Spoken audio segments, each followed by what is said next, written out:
그동안 평안하셨습니까? 네. 네.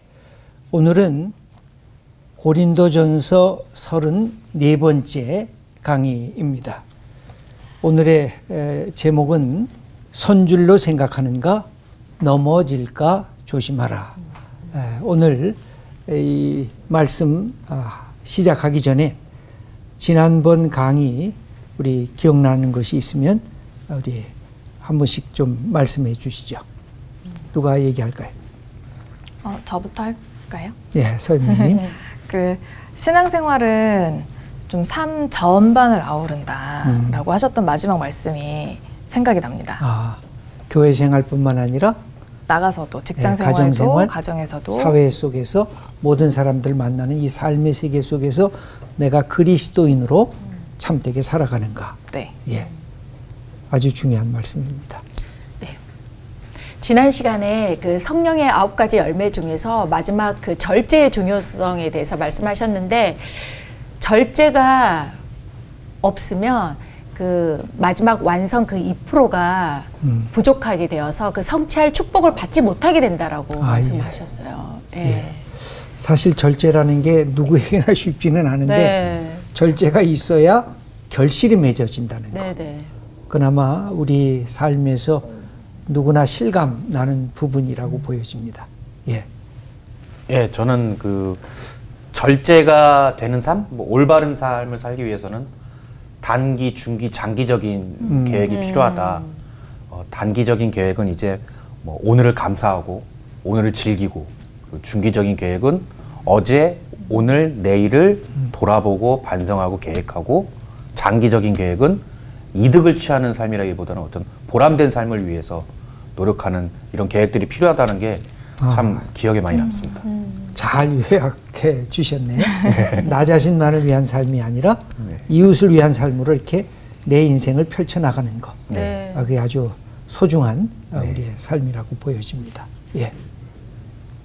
저는 절제를 하는 게 아까 서현미 아나운서님께서도 얘기하셨는데 집에서도 해야 되고 교회에서도 해야 되고 삶에서도 해야 되고 직장에서도 해야 된다고 하는데 저걸 어떻게 하나 그런 생각이 들더라고요. 그래서 그런데 하나님을 진짜로 사랑하면 저게 자연스럽게 나오겠구나 그런 생각이 들어서 나도 저렇게 자연스럽게 절제가 나올 수 있는 사람이 됐으면 좋겠다라는 생각이 들었습니다. 예. 맞아요. 절제 사람이 되는 게 쉽지가 않은데 이거 열매니까 성령의 열매니까 내가 하나님의 사람, 성령의 사람이 되면 하나님이 이 절제하는 능력도 주시겠구나. 네. 그런 기대와 소망을 가지시면서 우리가 살아가면 될 것 같습니다. 오늘 수업 고린도전서 34강 선줄로 생각하는가 넘어질까 조심하라. 오늘은 지난번 주제하고 연결되는 주제인데 저 자신도 이게 고민이 되는 주제입니다. being과 becoming의 관계성입니다. 무슨 뜻이냐면 예수님이 제자들에게 너희는 세상의 빛이다. 이게 being이죠. 네. 빛이 되라. 그래서 이건 becoming이에요. 네. 너희는 세상의 소금이다. being입니다. 네. 존재 자체죠.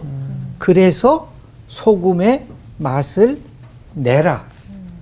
아니 난 소금도 아닌데 난 빛도 아닌데 어떻게 소금이 되고 빛이 될 수 있겠습니까? 그때 예수님이 하신 말씀이 너는 세상의 소금이다 라고 비동사로 존재 자체로 그렇게 새로운 존재로 바뀌어졌다는 것을 선언해 주시죠. 그러므로 소금처럼 살아라. 그러므로 빛처럼 살아라. 그러니까 오늘 말씀의 주제가 그것입니다. 네가 선줄로 생각하느냐? 네가 소금이냐? 네가 빛이냐? 그럼 빛답게, 소금답게 이 세상에서 살아라. 그렇지 않으면 넘어진다. 왜냐하면 가끔 우리들이 나는 예수 믿는 그리스도인이 됐다. 나는 이미 구원이 보장됐어. 나는 이제 하나님의 사람이야. 하나님이 우리의 아버지셔. 난 이제 다 됐어. 난 뭐 노력하지 않아도 그냥 다 된 거야. 하고 자기 삶을 노력도 안 하고 훈련도 안 받고 열정을 갖고 도전도 안 해보고 다 된 것으로 착각할 때가 있다는 것입니다. 그래서 오늘 고린도전서 10장 1절에서 13절까지를 말씀드리면서 서론적인 문제를 한번 우리가 제기해 보겠습니다. 우리가 자녀를 키울 때 특별히 더 생각하는 건데, 바울이 자기가 영적 아버지로 고린도 교회에 자기가 그런 존재로 다가섰다라는 말씀을 했습니다. 그때 우리는 경고를 많이 하는가 아니면 격려를 많이 했는가. 한번 우리가 자라날 때를 생각해 보세요.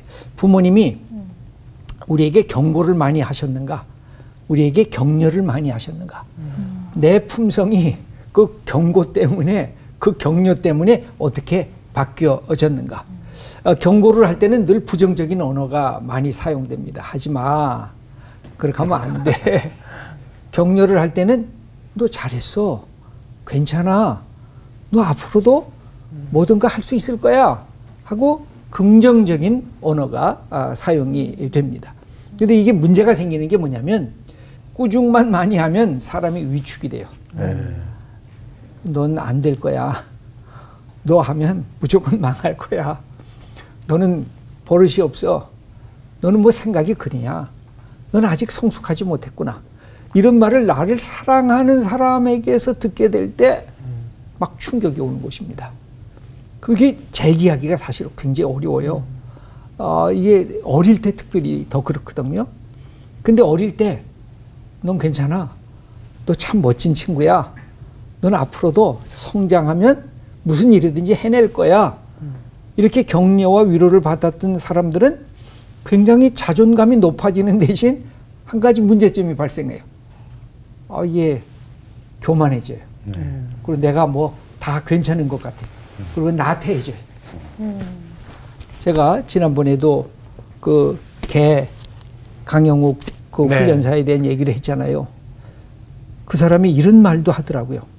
아주, 그래서 제가 철학적 훈련사답다, 그렇게 제가 표현을 하기도 했는데, 뭐라 그러냐면, 개가 행복해지려면 고통의 관문을 지나가야 된다. 그런 얘기를 하는 거예요. 그러니까 개가 진짜 행복해지려면 훈련을 받아야 되고 불편함을 감수해야 된다는 거예요. 그 사람 개 훈련할 때 가끔 그러잖아요. 냉정하게. 네. 너무 위하지 말아라. 그리고 개를 툭툭 밀잖아요. 네. 그러니까 불편하게 되는 것이 무엇인지를 알아야 고마운 것이 무엇인지를 깨닫게 된다는 거예요.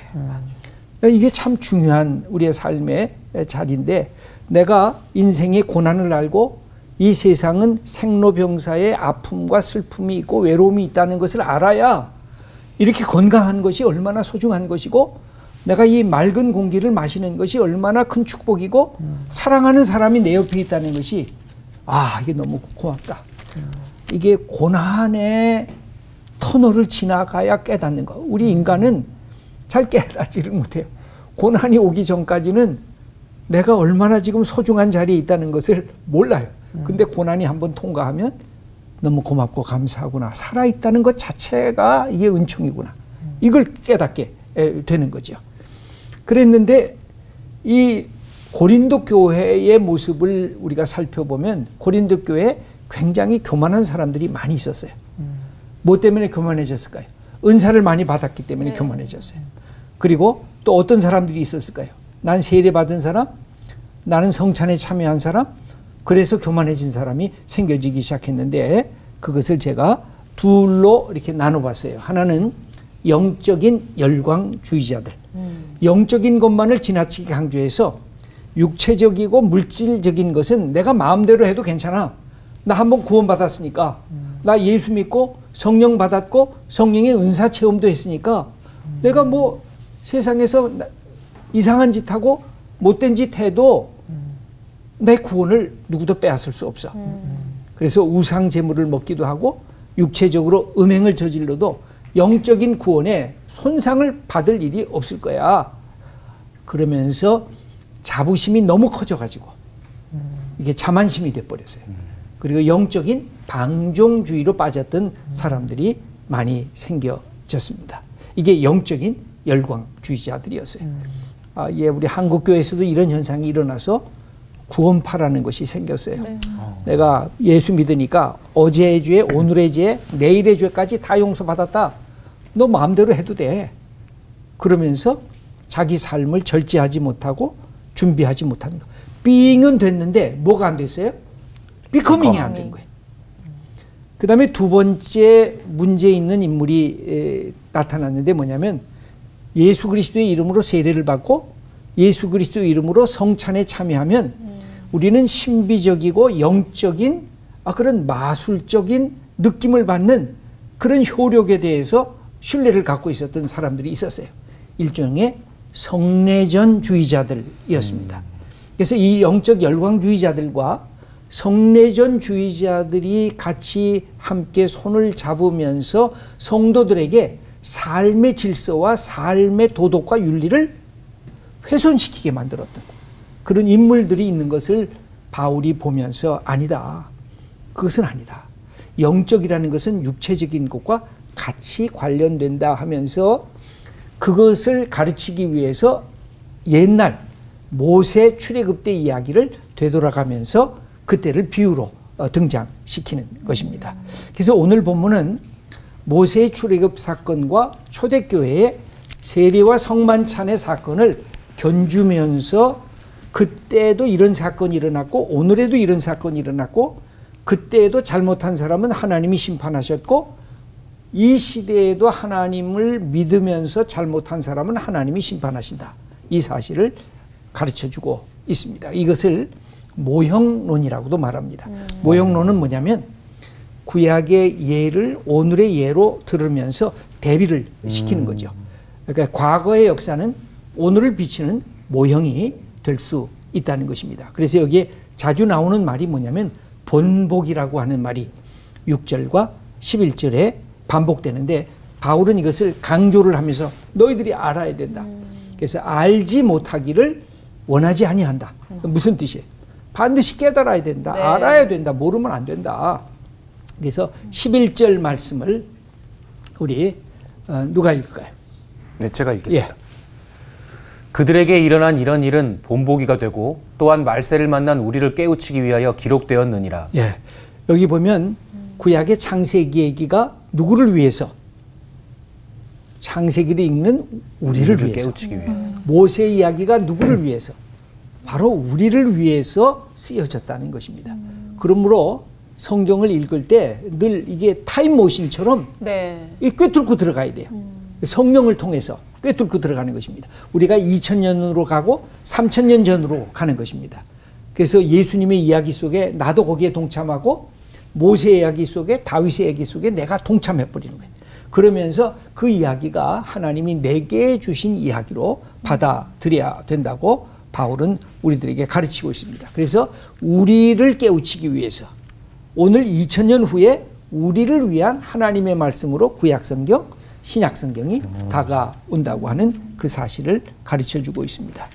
그래서 이 모형론을 얘기를 하면서 바울은 우리 조상들이라고 1절에 그렇게 표현하고 있는데 항상 거기에 뭐나 연대성이 있습니다. 여러분 연대성이라는 게 기독교인에게는 굉장히 강한 것입니다. 이게 무슨 냐면 시간적 연대성도 있고 공간적 연대성도 있습니다. 우리가 지금 여기 있지만 누구하고 공간을 함께 나눠요? 예를 들면 미국에 있는 그리스도인, 일본에 있는 그리스도인 다 이게 공간을 함께 나누는 믿음의 친구들이 될 수가 있어요. 또 시간의 연대성이 있어요. 그게 뭐냐면 모세에게 일어났던 그 하나님이 오늘 내게, 다윗에게 나타났던 하나님이 오늘 내게, 예수님과 함께 했던 하나님이 오늘 내게 성령으로 이게 같이 이게 꿰뚫고 나가는 거. 기독교 신앙은요 재미있는 것은 바로 뭐냐면 이런 공간 개념과 시간 개념을 서로 꿰뚫으면서 공감지대를, 그래서 우리는 다 그리스도 안에서 한 형제예요, 한 자매다, 이것을 선언하고 있는 것이 기독교 공동체의 특징입니다. 그래서 이렇게 우리라는 말을 통해서 얘기를 하는데 두 가지 얘기를 하고 세 번째 경험까지 우리에게 가르쳐 줍니다. 첫째는 구름 아래 있었다. 또 바다 가운데로 지났다. 그 말을 세례받는 것과 성만찬으로 그렇게 표현을 하고 있어요. 구름 아래 있었다고 하는 것은 바로 뭐냐면 홍해를 건널 때 구름 기둥이 있었던 것처럼 물 세례를 받는 것과 동일하게 이것을 견주면서 비유하고 있습니다. 둘째 경험은 신령한 음식을 먹었다. 그것이 만나죠.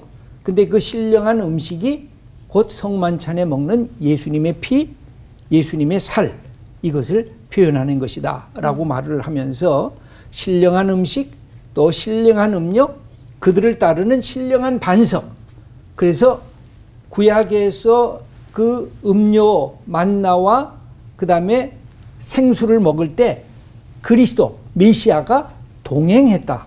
그렇게 바울은 인식하고 있는 것입니다. 그래서 그 반석은 곧 그리스도 신이라 라고 말씀을 하고 있습니다. 그런데 세 번째 경험이 있는데 그것이 무엇이냐면 그들이 다 구원받았는가? 5절 말씀을 우리 읽어보겠습니다. 그러나 그들의 다수를 하나님이 기뻐하지 아니하셨으므로 그들이 광야에서 멸망을 받았느니라. 예, 분명히 홍해를 통과했어요. 세례를 받았어요. 물 세례를. 그 다음에 광야에서 만나를 먹었어요. 그리고 생수를 먹었어요. 반석에서 나오는. 그래서 그들이 성만찬에 참여한 사람과 똑같은 역할을 했는데 하나님이 그들을 기뻐하지 아니하셨어요. 그리고 하나님의 기쁨의 대상이 되지 못해서 그들에게 내린 징계가 뭐였어요? 멸망. 광야에서 다 죽어. 애굽에서 나올 때에 나이가 20살보다 더 많은 사람들은 가나안 복지에 들어갈 수 없다. 두 사람만 제외하고 여호수아와 갈렙만 제외하고, 그래서 가나안에 들어간 사람들은 여호수아와 갈렙 그리고 애굽에서 나올 때 20살 이하인 사람들만 이 가나안 복지에 들어가게 되죠. 그런 점에서 어마어마한 징계를 하나님께서 이스라엘 백성에게 주신 것입니다. 근데 고린도 교인들을 보니까 다 삐잉으로서 그리스도인이 다 됐어요. 세례도 받고 그 다음에 성만찬에도 참여하고. 그러니까 뭐 바울은 너무 그것 때문에 감사하고 기뻐했는데 삶이 못 따라가는 거예요.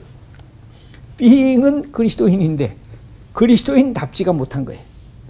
세상의 빛으로 그들을 세웠는데 세상의 빛답게 살아가지를 못하는 거예요. 그래서 바울이 경고를 하고 있는 것이 오늘의 본문의 핵심입니다. 고린도전서 10장 12절 말씀을 읽어주세요. 그런즉 선 줄로 생각하는 자는 넘어질까 조심하라. 예, 이게 선줄로 생각하는 자. 네가 이제 그리스도인이 됐냐? 네가 이제 모든 하나님의 사랑하는 자녀이냐? 이게 섰단 말이죠. 근데 우리가 갖고 있는 삶이 뭐예요? 과정 아니에요. 오늘 본문은 그래서 그리스도인의 실존 자체가 도상의 존재, 길 위에 서 있는 존재라고 우리들에게 가르쳐 주고 있는 것입니다. 그래서 기독교인은요, 예수를 믿고 나서 그 다음에 분투를 해야 돼요. 그냥 나 예수 믿었으니까 이제 다 됐다. 그것으로 끝나질 않아요. 그러니까 기독교인의 이 삶처럼 다이나믹하게 우리를 초청하는 것이 없는데 여기 바울은 고린도 교인들의 문제를 악을 악인 줄 알면서 즐기는 거예요. 내가 예수 믿었으니까 이제 됐어. 나 이제 오토매틱으로 구원받을 거야. 나 이제는 완전히 예수 그리스도를 믿으면 하나님의 자녀가 된다 그랬으니 이제는 이거 뭐 다 내 특권이야. 그러고서는 자기 삶을 방기 처분한 거예요. 그냥 방치해버린 거예요. 그랬을 때 그 삶이 문제가 됐는데 특별히 4가지의 문제가 등장을 합니다. 그 4가지가 뭘까요? 첫 번째가 7절 말씀을 읽어주시겠습니다. 우상 숭배하는 자가 되지 말라.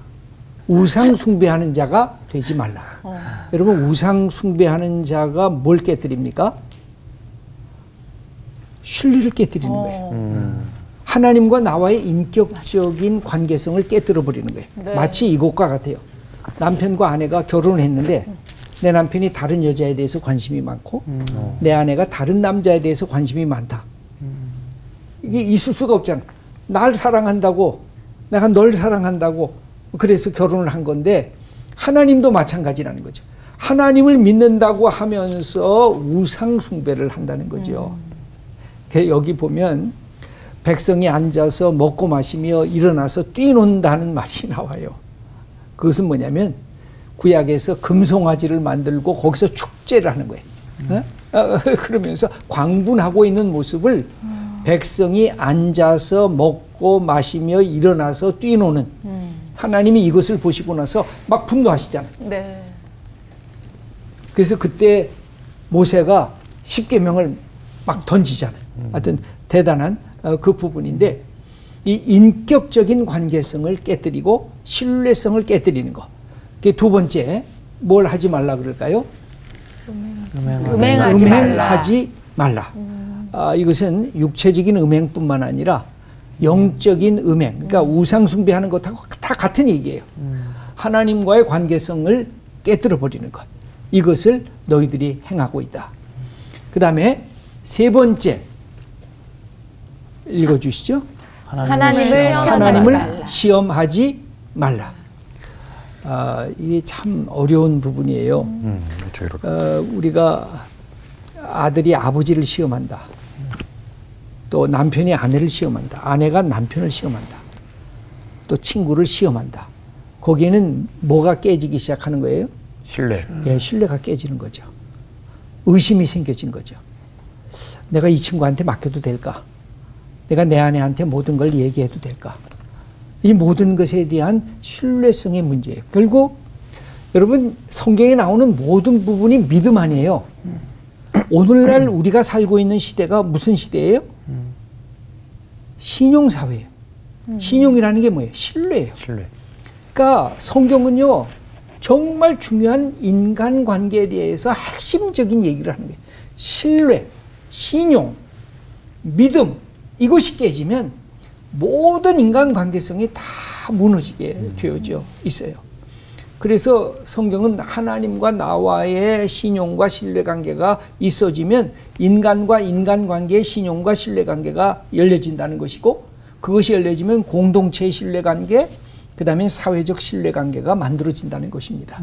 그런 점에서 우상 숭배하는 자가 되지 말고 음행하지 말고 하나님을 시험하지 말라. 그래서 네 마음대로 하려고 네 욕심대로 하려고 내가 갖고 있는 네 삶을 살려고 하나님을 좌지우지하려고 하는 그 태도에 대해서 성경은 아니다. 그렇게 말씀하고 있습니다. 네 번째입니다. 원망하지 말라. 여러분 언제 원망을 해본 적이 있으세요? 저는 제가 어렸을 때 제 아버님이 일찍 돌아가셨을 때 그래서 저 혼자였고 제 동생이 일찍 죽었을 때 그때 제일 크게 어려서부터 계속 원망을 했어요. 하나님이 살아계시면 왜 이런 가정의 불상사를 허락하십니까? 왜 하나님이 살아계시면 제 삶에 이렇게 사랑하는 사람을 잃어버리게 만듭니까? 이것을 거의 고등학교 때까지 반복했던 것 같아요. 그러다가 대학교 들어가면서 예수님을 믿게 되면서 고난의 그 깊이를 다 터득할 수는 없었어요. 그러나 하나님이 나를 사랑하신다는 것을 고백할 수 있게 됐어요. 그러면서 제 속에 있었던 많은 불평들이 사라지게 됐죠. 그런데도 요새 제 아내하고 이렇게 대화하다 보면 아내가 저한테 이렇게 지적하는 사항이 있어요. 당신 생각이 어떨 때는 놀랍게도 놀라운 건 아니죠. 나쁘게도죠. 놀랍게도 부정적이라는 거예요. 긍정적인 것을 먼저 생각하지 않고 부정적인 것을 먼저 생각한다는 거예요. 그러니까 부정적인 것을 먼저 생각하니까 그건 안 돼. 뭐 이렇게 했어? 이거 잘못했네. 이런 게 먼저 눈에 띈다는 거예요. 남이 잘하는 것을 칭찬하기보다는 남이 못한 것을 지적질하는 것이 더 앞서가게 된다는 거예요. 그러면서 뭐가 생겨요? 이것이 하나님에게까지 나타나니까 하나님을 원망하게 되고 그 다음에 내 옆에 있는 사람에게 불평하기 시작하는 그것이 생겨진다는 거죠. 이 점은 우리가 갖고 있는 모든 인격적인 관계에 있어서 흠집이 생겨지는 그런 하나의 단초라고도 할 수가 있습니다. 여러분들은 불평해 본 적 없나요? 많아요. 언제 하나님을 원망해 봤어요? 하나님은 원망해 본 적 없죠? 하나님 원망한 적도 있는데. 있어요? 예. 언제? 친구 죽었을 때. 가장 슬픈 일을 당하셨을 때구나. 그러네. 와, 원망할 만하네. 서현미님도 원망한 적이 있었어요? 저는 어릴 때 제가 이제 모태신앙이 아니고 교회를 유치원 때부터 다녔던 것 같은데 아버지가 안 다니시거든요. 그래서 엄마 손잡고 갔던 기억이 있는데 아버지가 되게 핍박을 많이 하셨어요. 그래서 그냥 주일에 교회를 갔다 오면 문을 안 열어주시는 거예요. 그래서 이제 그럴 때 교회 가면은 할머니 할아버지부터 같이 교회에 나오는 친구들이 너무 부러우면서 왜 하나님은 나에게 이렇게 그냥 주일 성수하는 것조차 힘들게 하셨을까? 왜 이런 집에 태어나게 하셨을까? 이런 이런 원망을 그 당시 좀 어릴 때 했던 것 같아요. 그랬겠어요. 그러면서 신앙이 더 성숙해지셨겠네. 지금은 전혀 그렇게 생각하지 않아요. 그렇죠. 네. 그 하나의 큰 과정을 겪어서 여기까지 왔으니까. 오히려 그래서 주일 예배가 저에게 더 귀했던 것 같아요. 그때. 맞아요. 그러니까 소중한 축복이네요. 네. 감사하네요. 여윤정 님도 원망해 본 적 있어요? 아니, 근데 저는 진짜 솔직히 말하면 제가 이제 말씀 들으면서 내가 언제 원망을 했지 이렇게 생각을 해봤는데 사실 제가 친구들은 알아요. 제 친구들한테 제가 늘 했던 말이 어떤 일이 당해도 내가 진짜 하나님 원망하지는 말아야지라는 게 네, 그게 있었는데 그렇다 보니까 크게 막 이렇게 원망을 왜냐하면 하나님이 실수가 없으신 분이라는 게 자꾸 이게 어느 순간에 이게 있다 보니까 이게 나의 어떤 선택적인 부분에서 예, 거기에서 오는 나의 어떤 결과에 대한 거지 그러니까 하나님으로 인해서 온 건 아니다라는 생각이 들었는데 최근에 예를 들어 뭐 부부싸움을 한다거나 이러면은 왜 내가 이렇게 만났을까 막 이런 이런 생각을 할 때는 있죠. 하지만 그것도 어떻게 보면 저의 선택적인 부분이고 뭐 예를 들면 예. 아니 평생 그러니까. 하나님을 원망 안 한 사람을 내가 원망하게 만든다. 재밌네요. 이제 이런 것들을 한 번씩 생각해 볼 때가 있었다는 거죠. 우리 여윤정님은 굉장히 좋은 신앙을 갖고 있는 것 같아요. 그래서 그런 원망이 없을 정도로 내 삶이 하나하나 그렇게 흘러왔다고 하는 것은 어마어마한 축복이라고 할 수가 있죠. 네. 그리고 그것은 원망이 아니라 불평이겠지. 네, 맞아요. 그것은 싸웠을 때만. 네. 원망은 분노와 그 모든 것들이 담겨져 있는 것이라고 하면 네. 불평은 언제나 맞아요. 우리 삶 속에 뭐 밥 먹을 때부터 시작해서 뭐 우리가 버스 타고 온다든지 전철 탈 때도 불평은 언제든지 있을 수 있거든요. 네. 인간관계 속에서. 예. 그다음에 네. 홍가람님은 언제 하나님 원망해 본 적 있어요? 저는 사실 신앙을 가진 지가 얼마 안 됐지 않습니까? 몇 네. 년 안 됐는데 그 사이에도 있었습니다. 근데 이렇게 얘기를 들으면서 곰곰이 생각해 보니까 항상 뭔가를 비교할 때 원망을 했던 것 같아요. 그렇죠. 네. 남과 나를 비교하고 무엇과 무엇을 내가 비교를 할 때 항상 원망이 있었던 것 같아요. 네. 우리의 삶에 사실 원망이 없을 때가 아마 돌아보면 없었을 거예요. 다 있죠. 매 순간마다 부족함을 느낄 때마다 또 다른 사람 볼 때마다 왜 나는 이렇게 생겼지? 나는 왜 키가 안 크고 있지? 이런 것들이 불평에서부터 시작되는데 이게 하나님을 향한 원망으로 갈 때는 이게 더 수직적인 원망이 되니까 다시 이렇게 상기시키는 거죠. 너희들 지금 원망하고 있지 않느냐? 우상숭배하고 있지 않느냐? 음행하고 있지 않느냐? 그러면서 하나님의 뜻에 불순종하면서 하나님을 시험하고 있지 않느냐? 그렇다고 하면 너희들도 하나님이 징계하실 거다. 그러니까 경고를 하는 거죠. 아주 어마어마한 경고를 하는 겁니다. 예, 김보규님.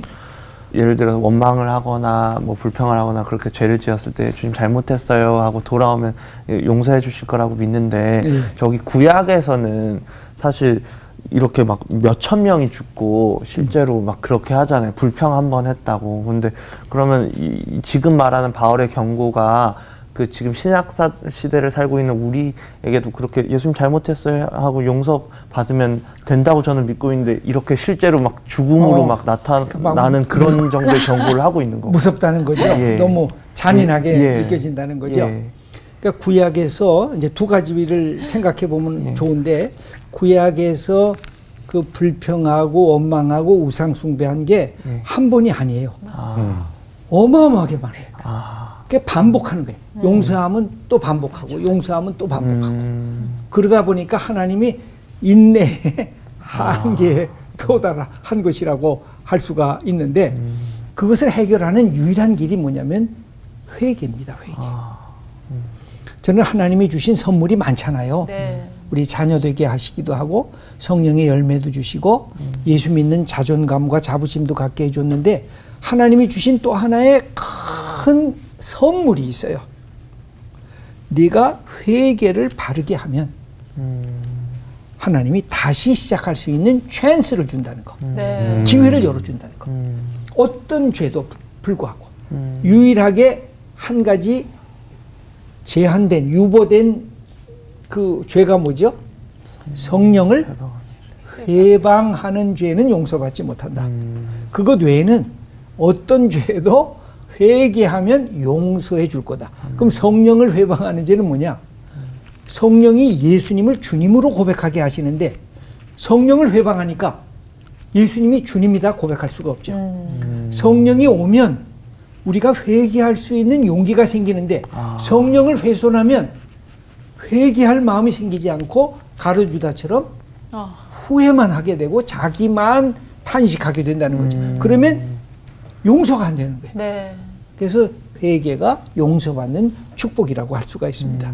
그러니까 지금도 내가 잘못했다, 하나님을 원망했다 그러면, 하나님 나 원망했어요, 내가 알아요, 근데 내가 주님의 용서를 받기를 원해요 하고 말씀하면 하나님이 그리스도의 이름으로 우리를 용서해 주실 것입니다. 그래서 이렇게 바울은 오늘 본문에서 꾸중만 했느냐? 아니에요. 마지막에 13절에 격려를 해줍니다. 한번 홍가람님 한번 큰 목소리로 읽어주시겠습니다.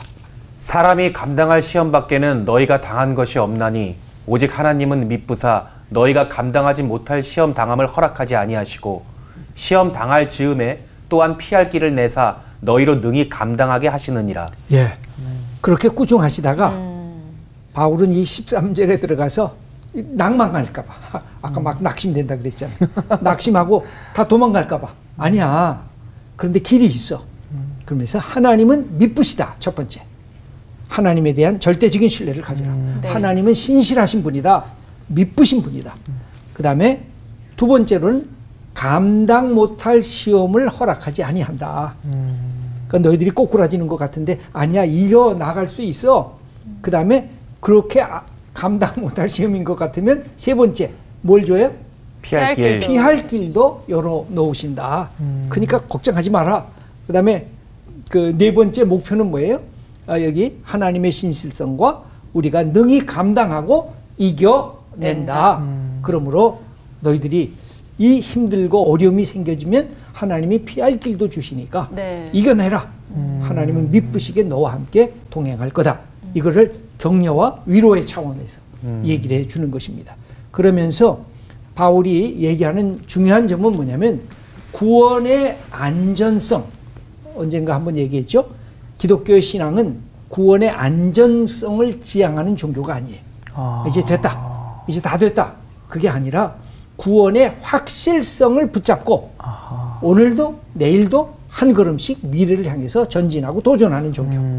이게 기독교 신앙이라는 것입니다. 그걸 잘 표현하는 성경이 빌립보서 2장 12절 읽어주시겠습니다.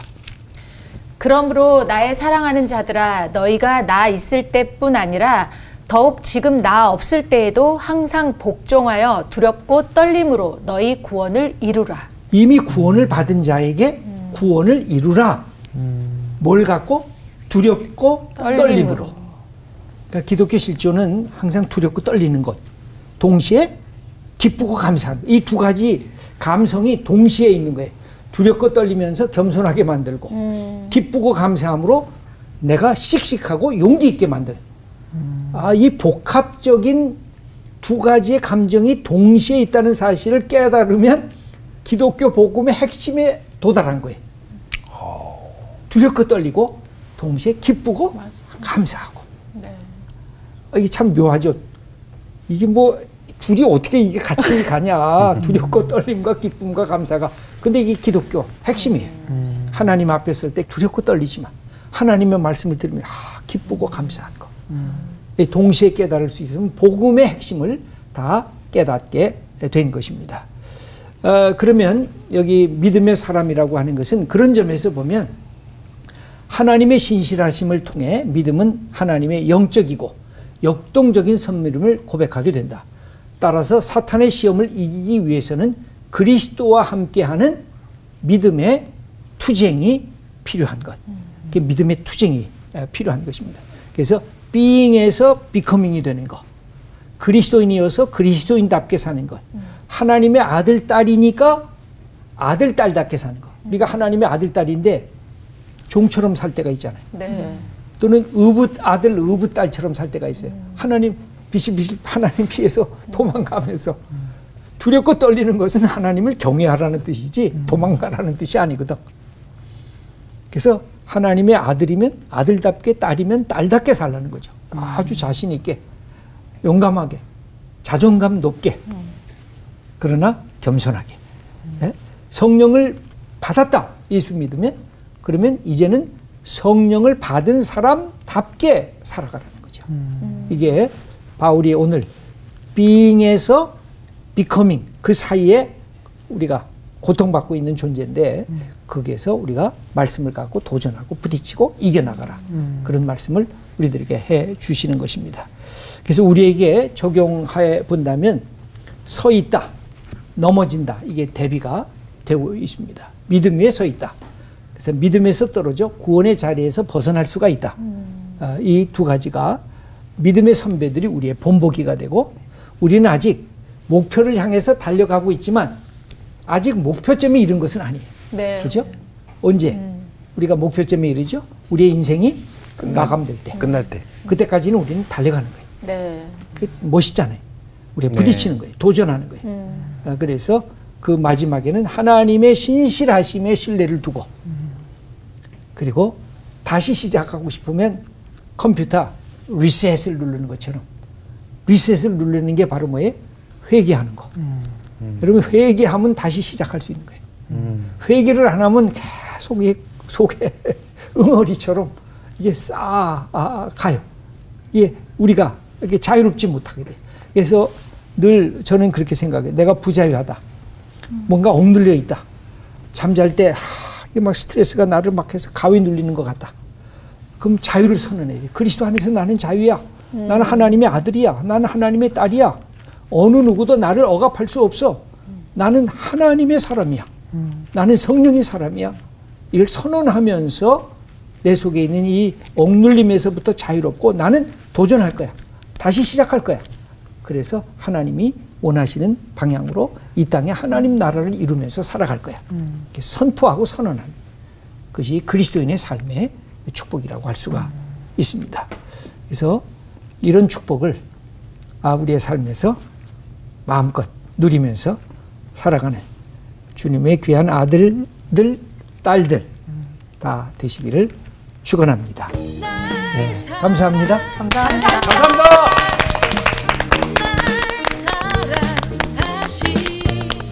넘어지지 말아야겠어요. 맞아요, 진짜. 선자로 살 수 있도록. 이게 우리가 정말 방심해서 안 될 부분들이 맞아요. 너무나도 많고 네. 마지막에 그 목사님 말씀하셨던 것처럼 진짜 저 그거 정말 잘하거든요. 난 빛의 자녀야. 넌 나를 침범할 수 없어. 이걸 정말 제가 자주 하는데 이게 진짜 효과가 있거든요. 근데 나는 다시 일어날 수 있어. 다시 시작할 수 있어를 빼먹었는데 이걸 해봐야겠어요. 네네. 그렇게 또 한 주를 살아가도록 네, 그래요. 하죠. 열심히 또 살러 나가야죠. 네, 갑시다.